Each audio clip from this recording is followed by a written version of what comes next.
سب سے important factor جو انسان کی نظروں کی حفاظت کر سکتا ہے وہ فیکٹر یہ ہے کہ انسان کو اس بات کا شعور ہونا چاہیے کہ میری نظر کی قیمت کیا ہے۔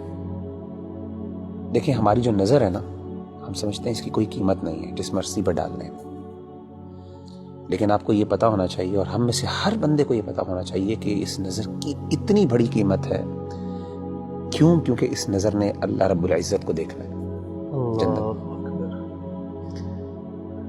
قیامت کے دن نبی صلی اللہ علیہ وآلہ وسلم نے فرمایا جب اہل جنت کو اللہ جنت میں بھیج دیں گے نا تو اللہ جنتیوں سے سوال کریں گے کہ اے میرے بندو هل تريدون شيئا ازيدكم، کیا تمہیں کوئی چیز اور بھی چاہیے تاکہ میں تمہیں دوں؟ تو اہل جنت کہیں گے اللہ کون سی ایسی نعمت ہے، تو نے ہمارے چہروں کو سفید کر دیا جب لوگوں کے چہرے سیاہ تھے، تو نے ہمیں جہنم کی آگ سے بچا لیا، تو نے ہمیں جنت میں ڈال دیا، تو نے دنیا کی ہر نعمت ہمیں عطا کر دی، اب کس چیز کی کمی رہ گئی؟ نبی صلی اللہ علیہ وسلم نے فرمایا کہ اللہ تعالیٰ پھر نور کے جو پردے ہیں ان کو حکم دیں گے، وہ ہٹ جائیں گے اور اہل جنت اپنے رب کو دیکھیں گے۔ نبی صلی اللہ علیہ وسلم نے فرمایا کہ فما اعطوا شيئا احب اليهم من النظر الى ربهم او كما قال علیہ الصلوۃ والسلام، کہ اس پوری جنت میں کوئی ایسی نعمت نہیں ہوگی جو اس نعمت سے بڑی نعمت ہوگی کہ جب ایک بندہ اپنے رب کو دیکھے گا۔ اور صحابہ نے بڑے حیران ہو کے پوچھا، انہوں نے کہا کہ اللہ کے رسول هل نرى ربنا، ہم اپنے رب کو دیکھیں گے؟ کیسے دیکھیں گے؟ مطلب they were like imagining the situation۔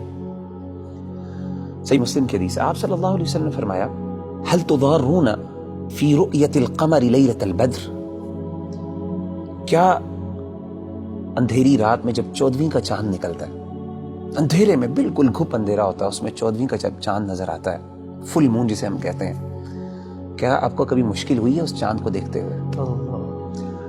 اسی طریقے سے آپ نے پوچھا کیا سورج جب بادل نہیں ہوتے تو اس ٹائم سورج دیکھتے ہوئے کوئی مشکل لگتی ہے؟ انہوں نے کہا کہ نہیں، انکم ترون ربکم کذالک، اسی طریقے سے تم اپنے رب کو دیکھو گے۔ سبحان اللہ۔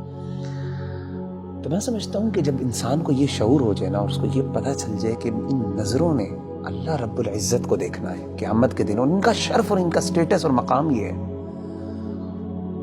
تو کوئی بندہ یہ پسند نہیں کرے گا کہ جن نظروں نے اتنی پاکیزہ ذات کو دیکھنا ہے وہ کوئی اللہ معاف کرے گندی چیزوں کو اور گندی فلموں کو اور اللہ کی حرام کردہ چیزوں پہ نظر ڈالے۔ میں سمجھتا ہوں یہ شعور سب سے زیادہ اہم ہے اور یہ ہمیں اپنے ہمیشہ ذہن میں رکھنا چاہیے۔